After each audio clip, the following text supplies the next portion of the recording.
Welcome to Samba Samba. Enjoy the video. In this video, I will explain how to set up your Gliderol remote.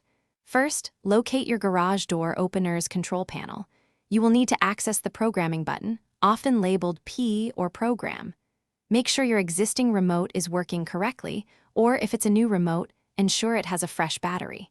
This guide covers the most common Gliderol models, making the process straightforward for you.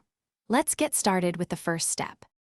To begin programming, press and hold the Program button on your Gliderol opener's control panel for about 2 seconds.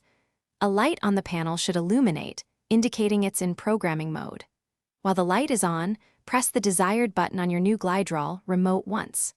The opener light should flash or change color, confirming the signal was received.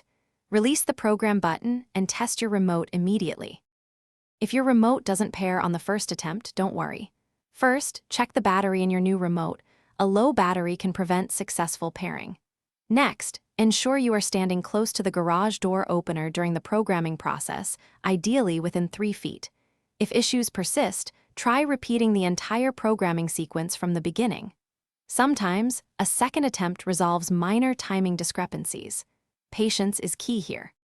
Once your remote is programmed, test it thoroughly by opening and closing your garage door several times.